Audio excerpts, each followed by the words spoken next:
Okay, so good afternoon. A lot has happened since the last live stream we did.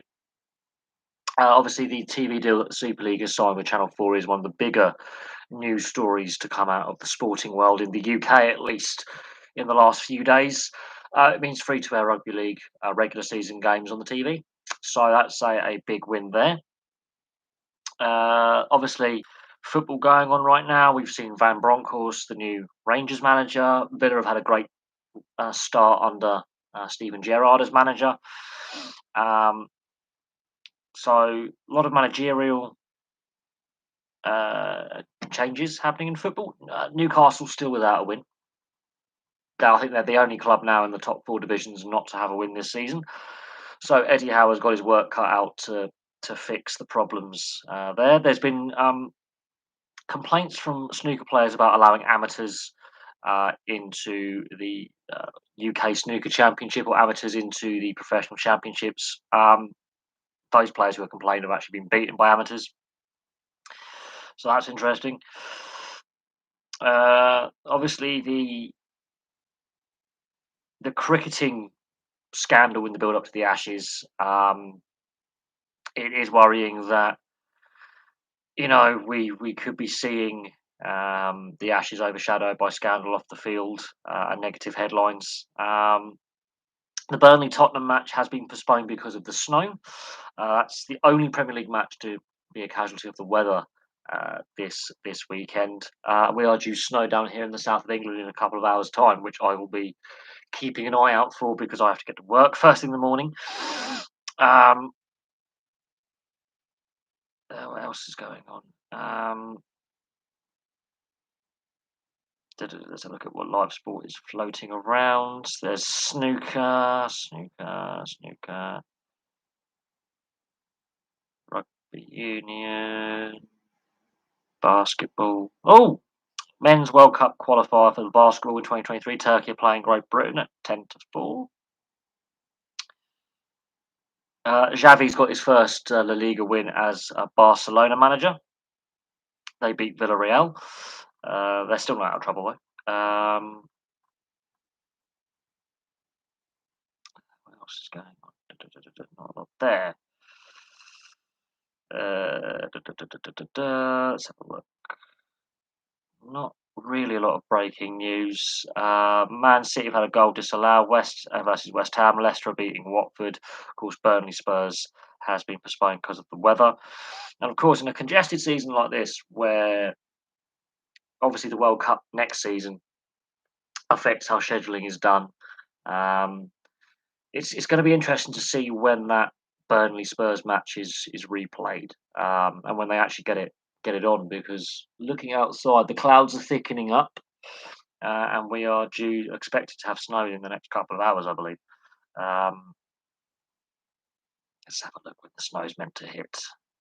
Yeah, within the next couple of hours, we are due to have some quite heavy snow where I live, which is in the south of England. But the Burnley Spurs game has obviously been postponed. So if you were travelling to that game, if you are a Burnley or Spurs fan, I would like to hear from you.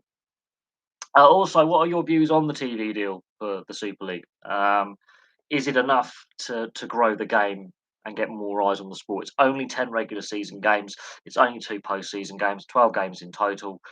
Is that really enough to fix Super League's problems for viewership, growth?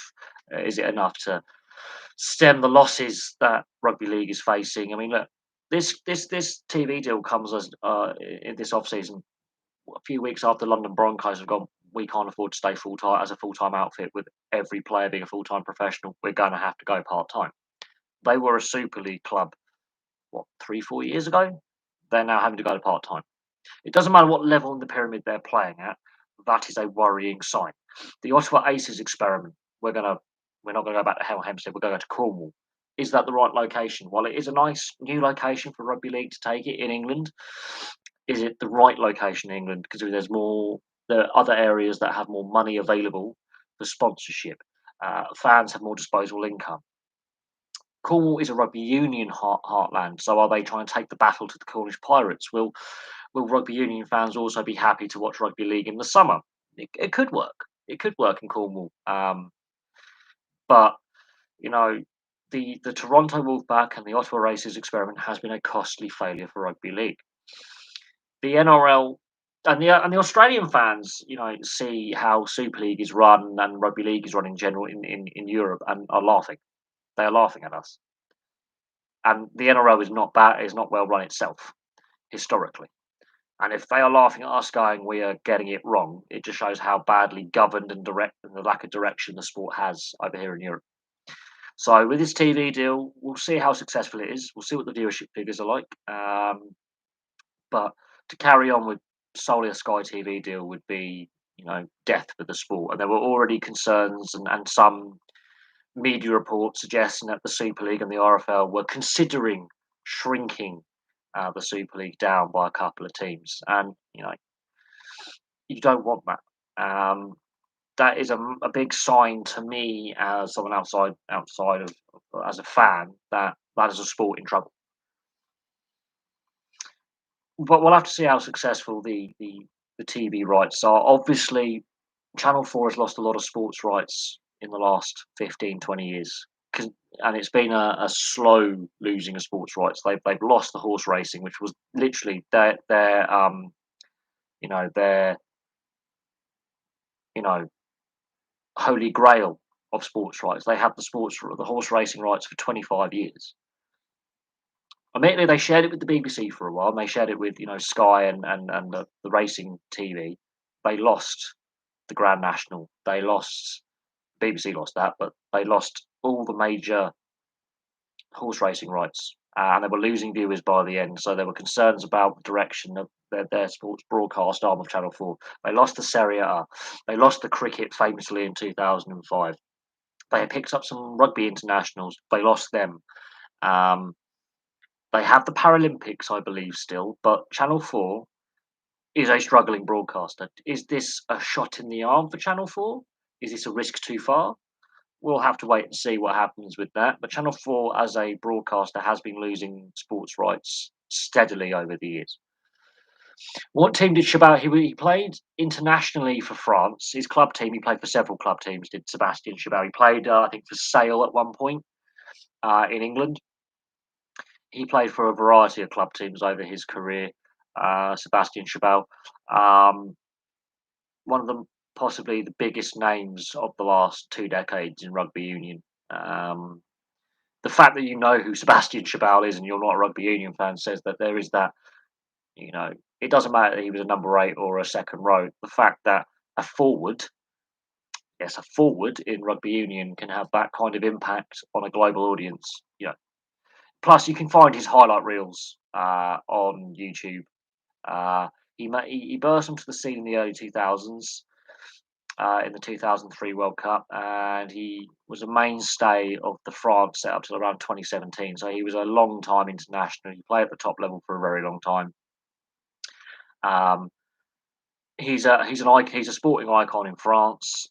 He's a cult figure in rugby union circles for fans. He's been involved in a lot of media campaigns to do with French rugby, both the men's and women's games. A lot of advertising campaigns. Wow, that is amazing that your French teacher was telling you about Sebastian Chabot, a sportsman, rather than just the wider. You could have talked about Freddie Michalak, Christophe Dominici, Romain Ntamack. There were some great players of the 90s and the 2000s who played for France. The fact that your French teacher in their class made you do a month-long dissertation on Sebastian Chabot is absolutely amazing to hear. That's brilliant. That is amazing. And I'm assuming you've seen a lot of footage of Sebastian Chabot at international level. You have to also watch his club form as well. There's a reason why he was one of the best, most destructive forwards in the game. The issue with Sebastian Chabot was his size. He was too big. They couldn't lift him properly in the line-out. They had difficulty in finding props to lift him in the line-out. He was that massive. But in open play, absolutely destructive in open play as a ball runner and as a defensive player. But in set play, less effective. which I think is a part of a problem that French rugby had for a very long time. Well, they had these very big, powerful ball runners, and they were very destructive. You know, smashing it up, but they didn't have the skill players to spread the play wide, to stretch the defences, and they were reliant on just basically big units in the forward pack and big units in the back line, and that hampered France for a good 10, 15 years. The French were not the side they were before and after, but they beat the All Blacks convincingly last weekend, and the All Blacks is the team to beat, and they beat them handsomely. And I predicted it'd be a 60-point game, and I called it disorganised, organised chaos, because that's when the French are at their best. Is when the game is broken up. You know, it's laissez-faire, broken defensive lines, off the cuff rugby, um, offloads. You know, fly half and scrum half and the inside centre are swapping positions, especially the fly half and inside centre, which creates a headache for defences when you do that.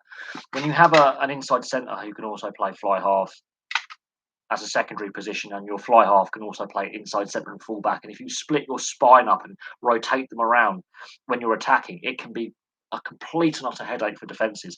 And when you can do that off the cuff, where your fly half can do a great miss pass from the inside centre, outside centre is there, the fullback comes into the line. It it it creates utter carnage. It doesn't have to be a regular set play; it just can be just off the cuff play with flair, where you allow your attacking players to just play with vision and don't overcoach them if it's not a set play. One thing the French have to learn with this hybrid flair style that they're playing is patience. They have to occasionally just go through the phases. If that means the outside centre as a destructive ball runner, or the number 8, or the loose forwards, just take a few hit ups. The rest of the forward pack, ruck and maul, you know, lay the platform. Then they also have to be prepared to go through, possession ball, and be patient, and just remember the handling skills, and not give away silly penalties. Then the French can be the best team in the world. The problem with the French is on their day they can beat anyone and everyone, and on the day they can lose to anyone and everyone. And it's being more consistent, and it's being more consistent not only on the field but also when they are selecting a team. And when Chabal was playing for the national side, he wasn't selected every week, but during that period, that era, they had some great players in the French. They misused them. They didn't use them in the right way. They missed several chances to have a very dominant side because they have a lot of talent in France. A lot of talent. Their domestic league has the most money. Has some of the best players. It's consistent selection for the national side.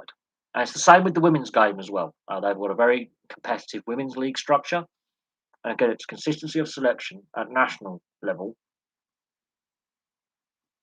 In the last 10 years, until Entermac came along, they had about 12 or 15 different fly halves, so number 10s selected. They had a multitude of scrum halves selected, different fullbacks, different wingers. The whole back line, there was no stability in the back line. There was a bit more stability in the forward pack, but at the same time, again, a lot of chopping and changing with props and hookers. And eventually, the last, I would say, 6, 7 years, the forward pack has settled. The back line is still up in the air a little bit. But there were times during the Six Nations, especially, where you didn't know what French squad was going to turn up. They capped over, I think, 200 players in 15 years. They capped every single French player that played in the top division at some point, and even some second division players, which is ridiculous. Absolutely ridiculous. So consistency of selection helps. When you have a consistent squad with a consistent leadership core, that does massively help. You could see things were starting to go wrong around the 2007 World Cup. Things were going wrong, where they had inconsistent selection, no stability in selection, and they've had so many fly halves. That's a major problem. There's so many fly halves. And when that's your creative axis, when that's the scrum half, fly half, inside centre combination is your creative leadership axis, where you want an inside centre who can make those destructive runs, but when the fly half is, let's say, pulled into a tackle or into a ruck, he can fill in that fly half position and spread the play. When your best player is Matthew Bastareaud over the last decade, who's built like a prop, but is an outside centre, you've got problems. And don't get me wrong, I'm a massive fan of Matthew Bastareaud. I really am. I think he's a cult figure in the game as well. Matthew Bastareaud. He is just a imposing figure. He's a very lovable character, but you know he plays in the wrong position. Basically, he's built like a front row forward and plays in the back line. You couldn't make it up, but he's so hard to bring down. He is so powerful, um, but his fitness was constantly questioned. His weight, but Matthew Bastareaud, I think, um, he has been converted to a forward in Major League Rugby now, which I think is his more natural calling. But he wants to be a backline player. He can play number 8, which is amazing. He can play multiple positions, but the problem is that the French system went for this power game all the time, and they took away a lot of the skill, and they kept changing the fly half. There was no fly half to get a consistent number of appearances and work combinations with the players around him. And don't get me wrong, the French have had some brilliant players, but they've misused the talent. The last couple of years, it's coming together, and they look good for the World Cup. They look good on the next World Cup cycle. They really do. Their fitness and discipline is massively improved. Those are still issue areas for them.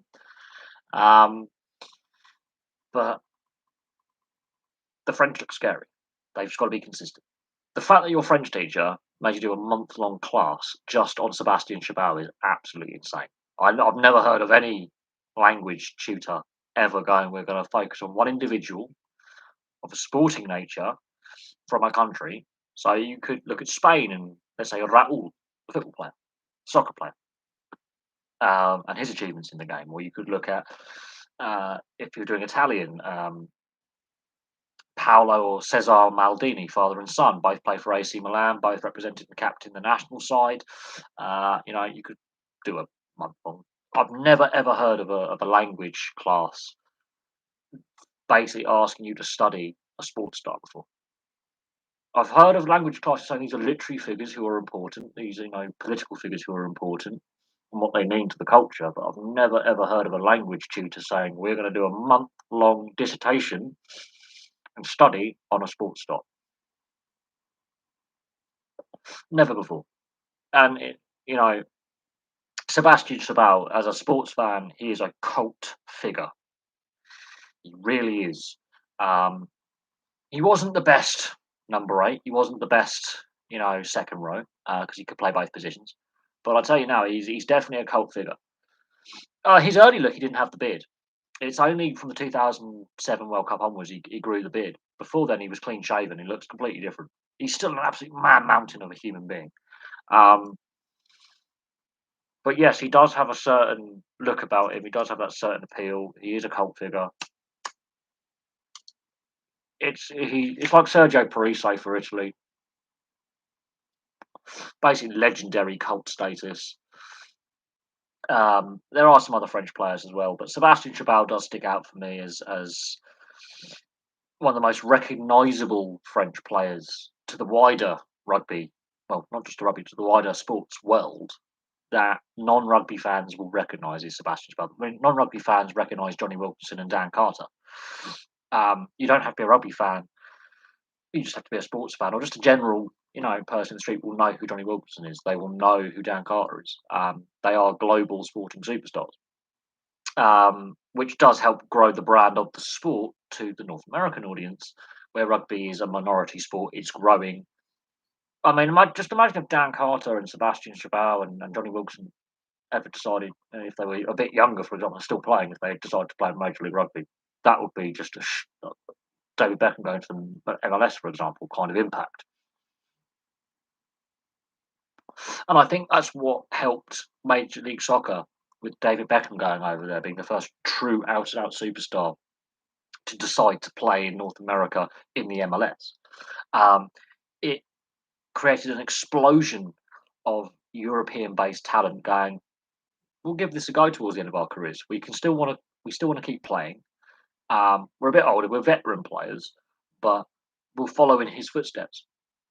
And the impact that David Beckham's had on the MLS. Just imagine if Sebastian Chabal decides to get into coaching or player development and goes over to Major League Rugby. That would be a massive shot in the arm. Or even Johnny Wilkinson or Dan Carter. Also, if they were to go over and help in player development, individual player coaching. Ronan O'Gara is now a coach. Imagine if, these iconic players of the 2000s and the 2010s were to go over to the US and Canada and develop the game over there on a coaching standpoint, a player development standpoint, an ambassadorial standpoint. Just imagine the growth that will follow from that. That is something that needs to be considered. But it's like Wayne Gretzky going from Edmonton to LA in '88. The growth of the game in the southern US. And when I say the southern US, I mean the non-traditional markets in the US. Massive, massive, massive importance. We spent a month discussing the Qatari takeover of PSG. This was back in 2013. My teacher was ahead of his time. Um, yes. Again, your French teacher sounds like a very, very, very interesting character. And it's very important to understand the impact on education and sport, especially on younger people who may obviously play sport at school, high school, college, maybe at an amateur or grassroots club in the community, who may take that next step to be professional. When you have a teacher who is also a sports fan, and okay, in this case, your French teacher, and can link that into talking about French culture. I mean, it doesn't matter if you had an English teacher who wants to talk about like the impact of certain sports on the English culture, or you have like a geography teacher, especially the political geography side. We talk about countries and the impacts they have on certain industries and certain, Italy on the car industry and Spain on let's say Spain. Spain's an interesting one because they have a very interesting history, or France on the wine industry, or uh, Great Britain on the Industrial Revolution, but then you link into where sport links into that. So the people who own Fiat own Juventus, but most of the workers of the Fiat factories support Torino, which is the other club in the city of Turin. But it's interesting that your French teacher has discussed you know a foreign takeover of a football club in France, a French rugby player who did captain his country as well. Um, you know, your teacher all those years ago, 8 years ago, was well ahead of his time, well ahead of his time. But obviously, your French teacher is very passionate about sport. I wouldn't be surprised if he's still doing in his lessons. If he still teaches, um, where he'll pick a particular French sports star. We could Zinedine Zidane, for example. Um, the he was also my hockey teacher. He wanted to teach us more about the culture of class than the language itself. Since it was early high school, such a nice guy. I had some very passionate teachers who were also passionate sports fans or film. My geography teacher was also my housemaster. Has got every single Empire magazine ever published. Um, but and one of my old maths teacher was my rugby coach. And really drove me to play rugby better, and helped me focus a lot of the problems I was having in school by just playing the sport. And it's a shame I don't keep in contact with them, but it does help when you have especially when you're having class discussion about, let's say in this case, French culture, um, in regards to the sporting side of a nation's culture.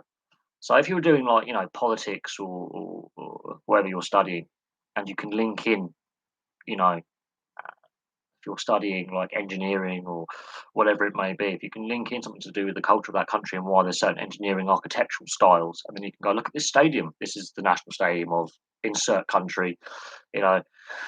But no, your French teacher, he does seem more ahead of his time, because then when you're having that conversational French, you can talk about a topic, in this case, Sebastian Chabal and his rugby achievements, or PSG's takeover by the Qatari-led takeover of PSG and that impact on the French football league, or you call it soccer league, that is important. I don't think enough emphasis when it comes to. I mean, what education is an important thing. I discuss it a lot on this channel and the other channel as well that I have. Um, Grassroots education. So when I'm talking about like rugby league and rugby union and the battle those two forms of rugby have. It's a lot of it's played in schools, and I constantly discuss the issues that rugby league faces outside the north of England, in the UK at least, and the southwest of France, where those are the heartlands of the sport when at grassroots level, which involves schools and colleges and universities, that the sports aren't played much outside of the traditional areas. Same with ice hockey, or hockey as you would call it in North America.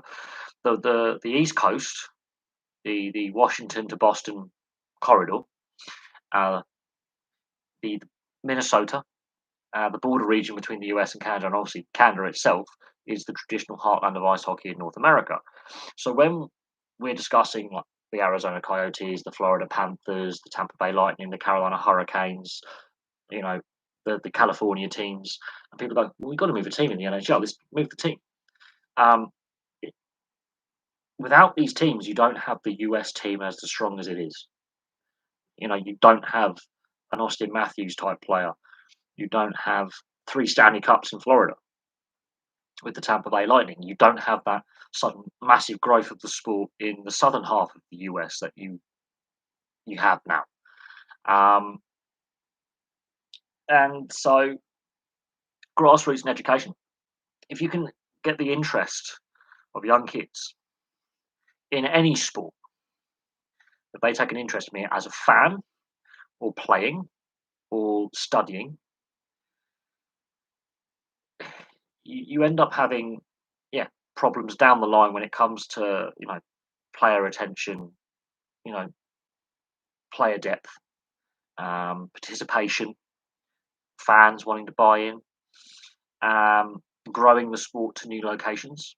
If you can encourage young people and adults as well to adults get back into sport, because studies have been thoughts on the NYL shutdown.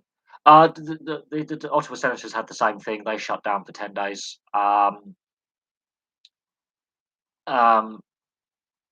the NHL has got to be very, very careful because of the Winter Olympics in February. They they basically want to get games played because of the condensed schedule. We're going to see the same issues when it comes to, let's say, the Football World Cup in Qatar. If with this new variant, the Omicron variant, which is basically named after a Decepticon. So if you follow Transformers, I find that highly hilarious that they decided to go, we're going to use the Greek alphabet for these variants. So Omega should be the one. No, we're going to call it Omicron, a minor Decepticon character who is basically one of Starscream's minions. We are going to see issues like this in regards to trying to contain it.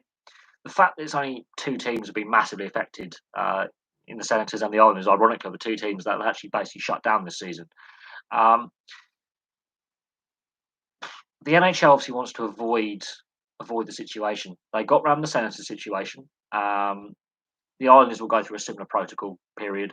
Other teams have had slightly less players, like San Jose Sharks. They managed to keep playing games. But it will start impacting the AHL and the ECHL when players are in protocols and they have to do call-ups, which will then affect teams below in the affiliate leagues. And so therefore the NHL and its affiliate leagues, the ECHL and AHL, obviously have to keep a close eye on the situation. But we've already seen other teams like Colorado and San Jose lose players to protocols and still play. The Senators, the outbreak was above 7. It was hitting 8, 9, 10. They shut down. The Islanders, they've had a long road trip as well. That's the interesting thing.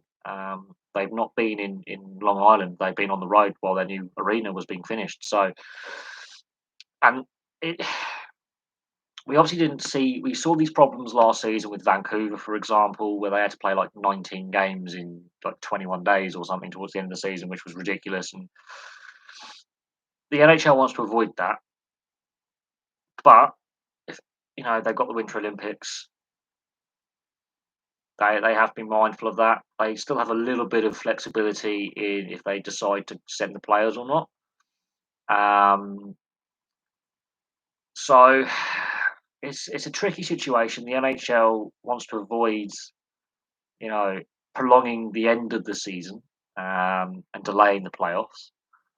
The Senators and the Islanders aren't in playoff positions right now. It's still reasonably early in the season, um, but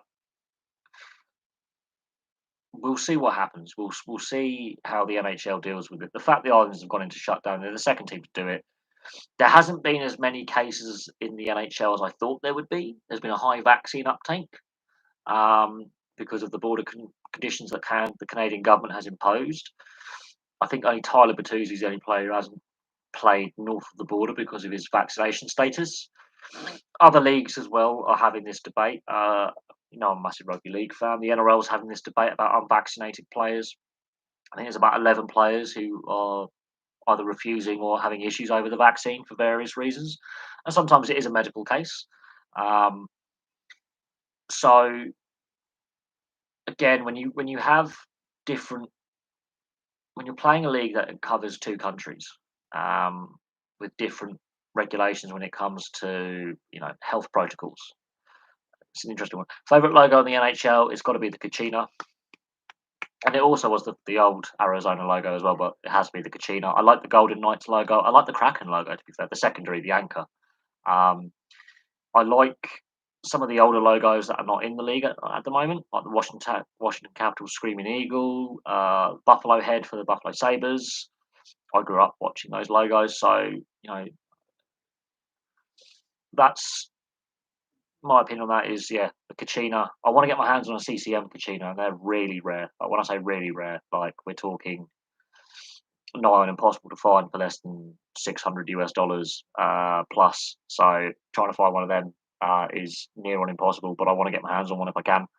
Um, I like the Golden Knights primary and secondary logos. I do like the Kachina. Not gonna lie, it is a cult jersey though. It's one of the best selling jerseys. If you don't support Arizona, you want to collect that because it's just iconic.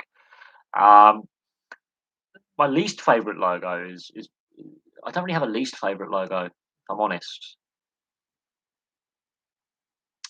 it's a difficult one. I'm not the Montreal Canadiens. It's a classic logo. It's a classic look, but it's one of my least favorite jerseys. Um, I'm more a fan of the not the current Senators logo, the one they just replaced. So the second logo they had. Um, while they've rebranded to the old logo, much like Arizona and Ottawa rebrand to our old logos. Okay. Um, I think some logos could have a bit more creativity behind them. Um, but each each team has its iconic logos. So and some of the secondaries, I think, like Columbus, go with the cannon. Don't I just go with the cannon um, as your primary. Some of the logo designs. I'm not a big fan of the Dallas logo. I like the original Dallas Stars logo, but again, that's down to team ownership, team branding, how they want to promote themselves, how they want to sell themselves to the wider audience. Their crazy neon jerseys, they're out there. They're very out there, but very bright. Uh, but I've seen some pretty crazy European jerseys in my time that are a bit outlandish. Um, but on the Islanders shutdown, that they've already shut down the Senators once. I'll be very interested to know what protocols the league has in place, considering that Canada has different rules and regulations on vaccinated and unvaccinated players. Um, so I'll be interested to see what the league minimum protocols are, why these outbreaks have occurred. You know, obviously the players are human beings. the interesting thing is the Islanders have been on a very long road trip to start the season. They've only just gone back to Long Island to play at their new arena in Belmont. Could that have something to do with it? Um, but these are the two teams that have been shut down, but other teams have lost players to protocols, and the league didn't shut them down. Um, how it will affect the schedule, we'll wait and see. The Senators have got a few games in hand, basically. That's why they've only got 9 points. So, and they're bottom of the league overall. Um, but now the Islanders are going to obviously have, I think, 3 or 4 games that will have to be. It'll be about 3, 4 games that need to be rescheduled and slotted in. That's not the worst thing in the world. Um, we'll have to see how long the shutdown lasts and when players clear protocols. Because the NHL has to be careful not to overly disrupt the AHL season and the ECHL season. They are gate-driven leagues. Yes, players are developing in those leagues for the NHL. Players get sent down for rehabilitation stints to get some game time. They have to be very, very careful not to have too many players called up from the AHL, who then will have to call up players from the ECHL. It becomes a bit difficult. But it is interesting the situation with the Islanders and the Senators. The Senators have just come back from their shutdown. They've played a handful of games now since they were shut down. It's an interesting one. It does create debate about, what are the protocols that the NHL has in place, what they've agreed in regards in the off season with state and provincial governments in both Canada and the US for play. Obviously, the Canadian government has said if NHL players want to play, they've got to be vaccinated if they want to play north of the border. And Tyler Bertuzzi's the standout player who's refusing to vaccinate for whatever reason. Who's to blame for the Senators' struggles? Now, one of my friends, Rob, he was on a live stream the other night. He is a Senators fan. I don't think it's the players. It's a very young playing group. They had a disrupted season last season as well. It's a very young playing group. I don't think it's on the players. The players want to win. The players want to play. They want to win. They want to, do well. It's not the players. Is it the coach? I think it's more the front office. I think it's more the GM, the ownership. They were in a good position when they were last in the playoffs, and they decided straight away we don't want to pay out. We don't want to pay Erik Karlsson his contract extension. The Hoffman situation. Duchesne, all those players. The problem is on the squad. There's not a lot of veteran players, which is an issue.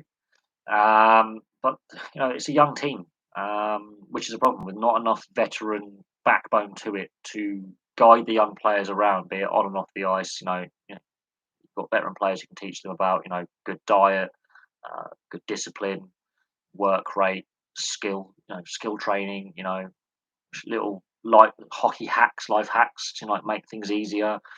You need a few more veteran players in that team. They have cap space. So I can see some trades happening with the Senators. They're not going to make the playoffs. They were, the ownership and the GM, Pierre Dorion, we're going to make the playoffs this year. Rebuild's done. It isn't. They need a miracle to be competitive in their division.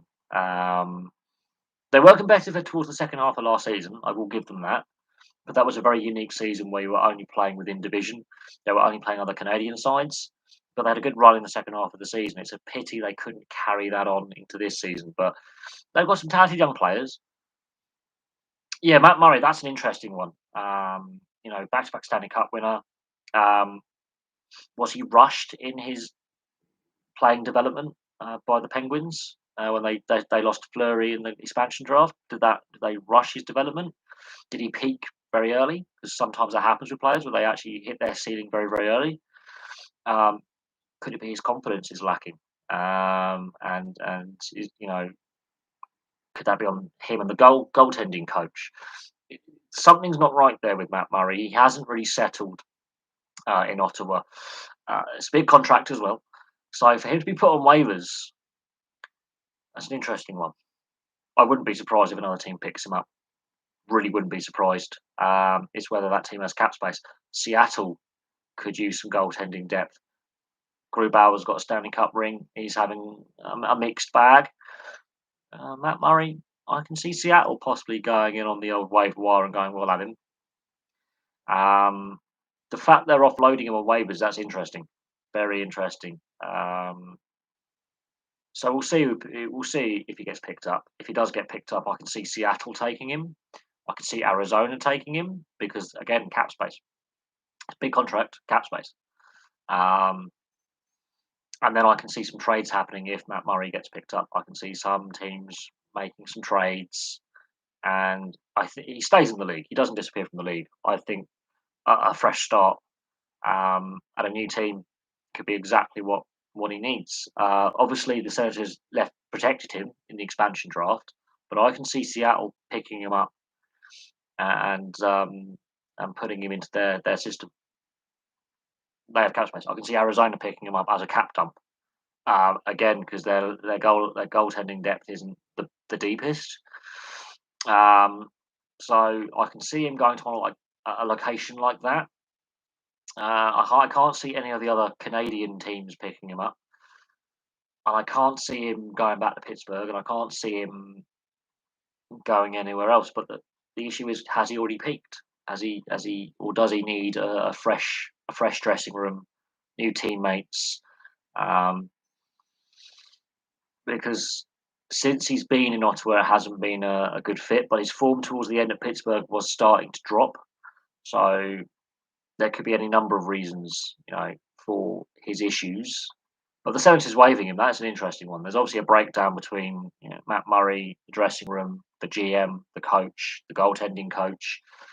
Something's gone a bit wrong there for Matt Murray to be on waivers. But we'll have to see by the end of play today, US Canadian time, if he's picked up or if he ends up in the AHL.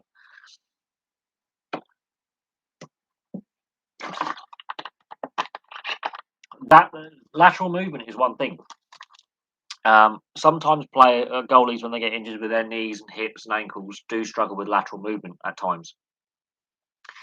Connor Hellebuck had an issue earlier on in his NHL career where his lateral movement wasn't the best. Off season, works on it. Following season, conference final, and he's got a Vezina. So lateral movement is important. It doesn't matter what. If you've got a goaltender or a goalkeeper in any sport, football, Gaelic football, ice hockey, field hockey, your lateral side-to-side movement is exceptionally important. Your positioning is exceptionally important. So there could be any number of issues why his side-to-side lateral movement is not where it should be in comparison to his contemporaries and where it was before. Is he carrying an injury problem? Is there a fitness issue just in general, his general well-being, general looking after himself? Is there an issue in that sense? Because that can have an impact. Is he just lacking in confidence, and therefore a few bad goals have gone in, and his confidence is lacking? The fact is, he's he's still in his early mid-20s. He should not be struggling at this stage, and he should still be developing. Goalkeepers in a variety of sports tend to peak in their early to mid-30s. They get better with age, then they plateau, and then towards the end, it slowly goes. With age, they slow down. He's still in his 20s. He should not be having that many issues with his lateral movement. But the NHL has gone for the bigger goaltender. You've got to have a bigger goaltender. They've got to be over 6'2". They've got to be 6'3". Eddie Lack, brilliant goaltender, 5'11". His height, he's out the league. I look at the European leagues, and goaltenders are all different sizes. All different sizes at all levels. It doesn't matter if you're in the lower developmental leagues all the way up to the top leagues in Europe. All sizes, all shapes and sizes, from big Ben Bishop sized goaltenders all the way down to Darren Pang, small, nimble goaltenders. Size helps, but if you have got a goaltender who has got good movement, good reflexes, and he's very agile, you can make up for a lack of size. If you're a bigger goaltender, positioning makes up for maybe struggles with lateral movement. So there's things you can do in that position to mitigate your weaknesses, be it because of your size, because of your weight, because of injuries you may have had in the past, technical issues. You can work on them. So part of that does come down to coaching and conditioning. So the conditioning coach, you've got to ask the question, okay, the goalie and conditioning coaches, are they working in the right way with Matt Murray to work on his lateral movement, to work on his positioning? If lateral movement is his weakness, and work on a strength to cover that weakness, which would be positioning. Um, so there's a number of reasons. I can see a lot of potential in Matt Murray. He's won 2 Stanley Cups, so to lose that experience from your team and your squad is a big risk. Ottawa are taking a big risk by waiving him. Um, a team like Seattle or a team like Arizona, who have a lot of cap space, who have a issues in net where they have a lack of depth. So if Grubauer gets injured for Seattle, Driga only has a handful of appearances and limited experience at this level. Arizona, their goaltending tandem is limited in experience. I can see one of those two teams picking him up and saying, "Okay, we'll take the contract. We've got the cap space, and it's an experienced veteran player who's played multiple seasons in the NHL. Got 2 Stanley Cups. He can bring something to the room." Then the other issue is, okay, why is he struggling? Why is he so lethargic? And that could be down to diet. It could be down. He might have a health issue that we don't know about. There could be, a mental block going on. His confidence could be really low. Um, I've seen it with football goalkeepers or soccer goalkeepers where like they've had a good run of form and suddenly a few bad goals go in. It's a confidence position, so there could be a confidence issue. Um, there could be a health problem. Um, there could be a personality clash within the dressing room.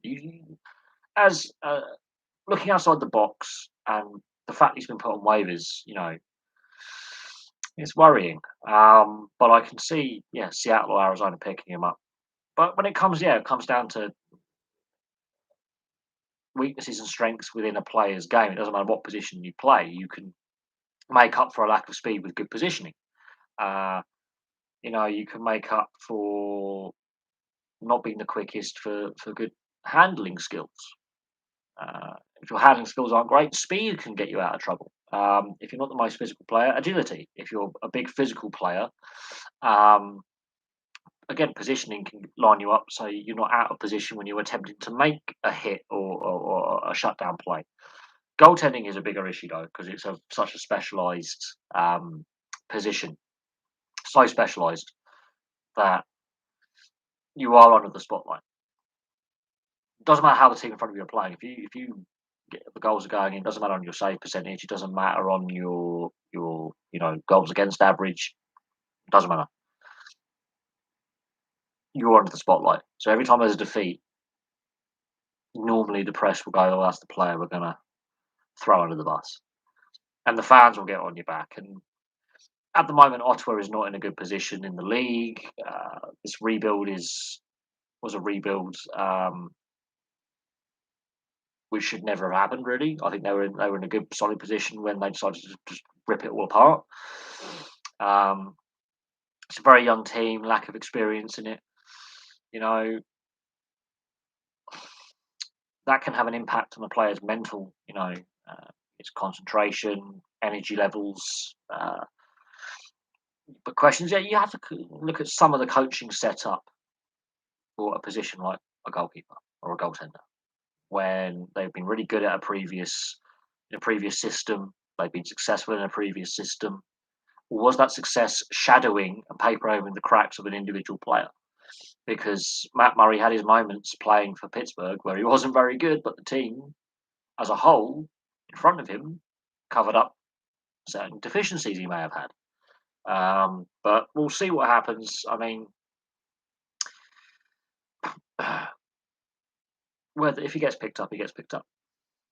That's the short end of the argument. There is if another team decides to pick him up, it would most likely be Seattle or Arizona because they have the cap space. I can't see any of the other Canadian teams taking a risk. They seem to have better goaltending. Um, and the other Canadian teams, apart from Vancouver and Montreal, are playing better. They don't. The other four, like Winnipeg, Edmonton, Calgary, Toronto, um, they're playing rather well in comparison. Um, so in that regard, I don't know what you do. There's obviously some issues there, um, but we'll have to see what happens. Oh, breaking news! If you're an F1 fan, Sir Frank Williams has passed away aged 79. Um, so that's massive news. What else have we got? The snow at Turf Moor. Yeah. I mean, I've got to be a bit careful, but if you look at I can't see. I think you can see the image very well. That is snow they're clearing off at Turf Moor. They had to give up and abandon the match 50 minutes before kickoff. They tried to make it playable, but it was called off at 1 for a 2 o'clock kickoff. I don't know when they're going to rearrange that. Bad weather is due to last for a period of time. Brentford are beating Everton 1-0. Leicester beating Watford 3-1. Man City 1-0 up against West Ham, which has big implications at the top of the table. That now means Spurs and Burnley have a game in hand over the rest of the league whenever this game gets played. Chelsea are playing Man United at 4:30, so there are things happening soon. Everton are on a big slide right now, real big slide down the table. Brentford, as things stand, are moving up. Leicester, as things stand, are moving up the table as well. They've had a very slow start to the season. So that's interesting. Right, let's go rid of that. So, yeah, Burnley Tottenham was called off. That is some horrific snow. How more games? Well, I think only 2 games yesterday were called off as well. So, not as many affected by the weather as I thought. Van Bronckhorst, first league match, they win for Rangers. That's good. Okay, so Cardiff's hopes of flying out of South Africa, because this is one of the dangers of having this new United Rugby Championship, the old Pro League. The Cardiff Blues' hopes of flying out of South Africa on Sunday are over. They've got 2 positive COVID-19 tests, and they are stuck in South Africa whilst PCR tests are being taken. So the Cardiff Blues are stuck in South Africa after playing a couple of games over there. The Scarlets, the Netherlands Scarlets, have taken off from Cape Town.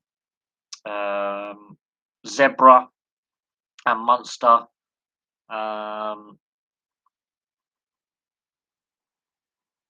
are stuck in South Africa. So 3 European teams in the United Rugby Championship in Zebra, Munster, and Cardiff are stuck in South Africa quarantining. There's a Heineken Cup match that Cardiff, or Heineken Champions Cup match that Cardiff are playing against Toulouse on Saturday the 11th. So could they be able to play that game? Don't know. So that's big news.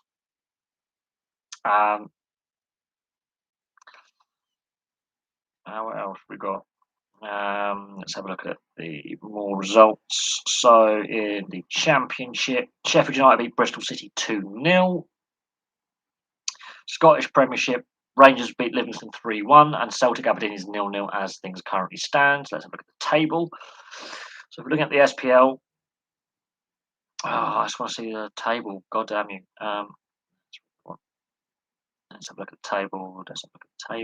Where's the table? Where's the SPL table? Here we go. Rangers are top. Celtic are second. Hearts are third. Equal on points with Celtic, well, with a worse goal difference. Dundee United are fourth. Motherwell are fifth. Hibs sixth. Aberdeen seventh. St Mirren are eighth. St Johnstone are ninth. Livingston are 10th. Dundee are 11th. And Ross County are propping up the table in 12th. That's an interesting one there. Let's have a look. Let's have a look at what matches. Ipswich are winning against Crewe 1-0 in League One. League Two. The next batch of fixtures on League Two are on Tuesday, the 7th of December, because some FA Cup matches are taking place, I believe, soon. What else? Carlton Cole's in trouble for making some racial slurs, ex-player.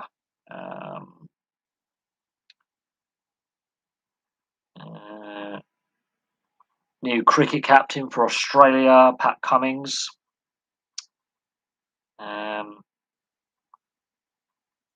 So that's an interesting one. Obviously, Tim Payne being stripped of the captaincy of Australia in the cricket.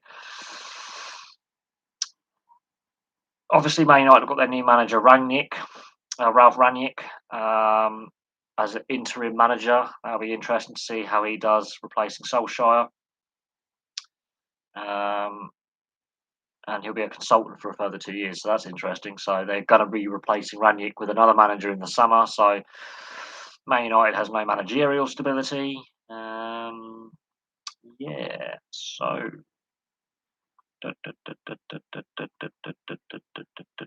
not a lot really happening. There is a lot of snow affecting the football. Be interesting to see if any more games get affected where they can't complete matches, for example, in the second half. But the Burnley Tottenham game helps neither side postponing it. The weather up in the north of England is far worse than here, although the cloud cover is thickening and the snow is due very, very soon. Very, very soon. Anything happening on social medias? No. Let's have a look. Anything happening on social media?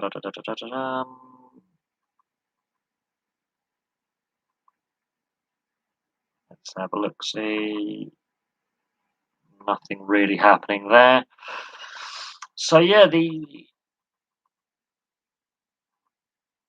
issues we've discussed. Obviously, the Super League TV deal is important. The snow is going to come within a very short time now. The snow is coming, and it apparently is very, very heavy. So I'll be doing a video covering the snowfall because I'll be watching it plummet out the sky, no doubt.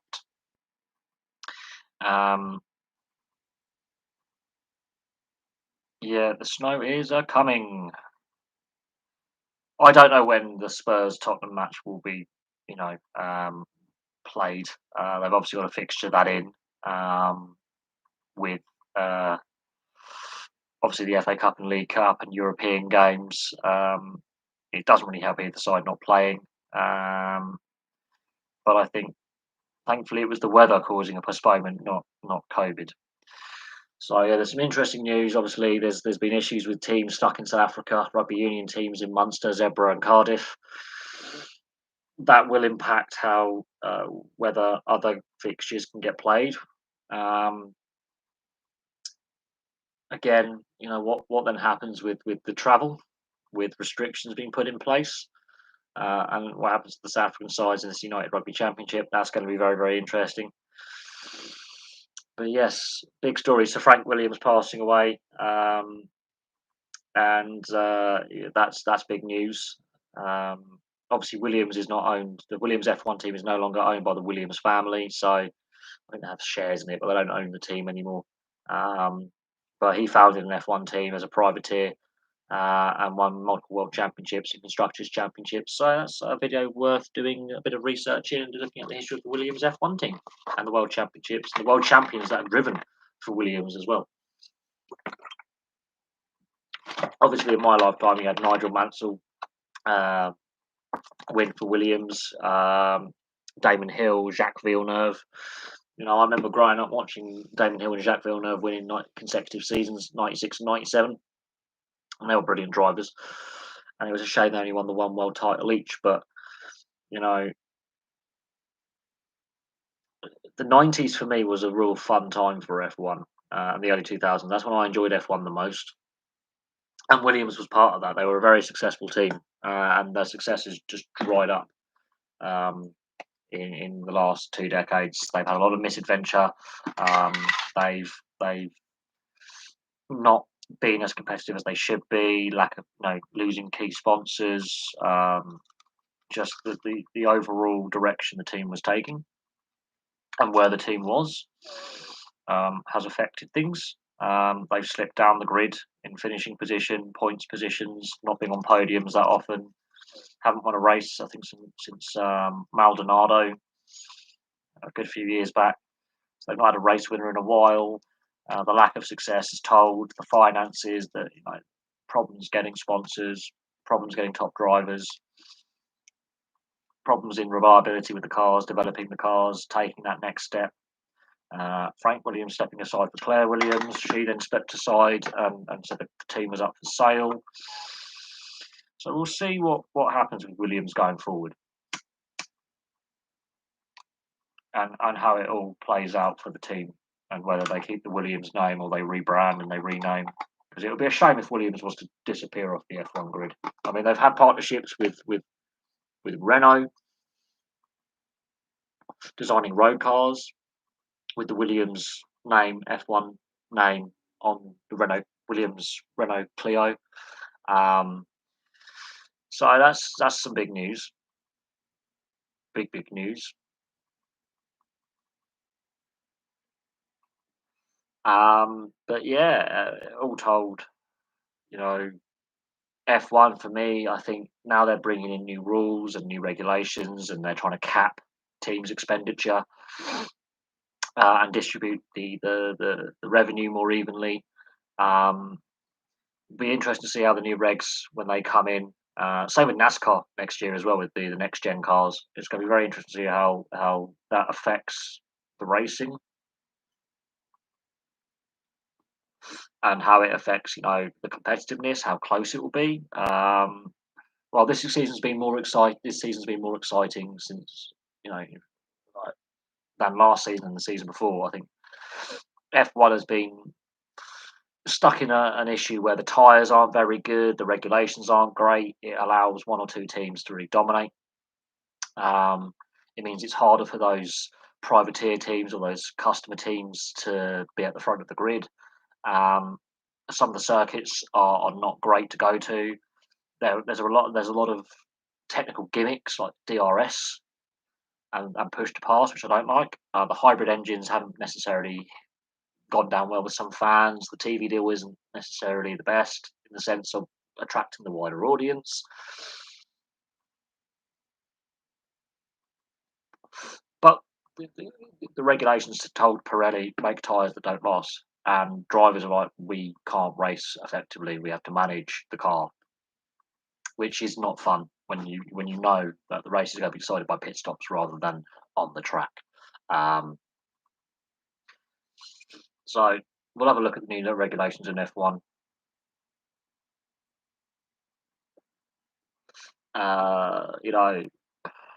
We'll look at Sir Frank Williams and his involvement with the sport. I think in coming days I'll do a video when I have time.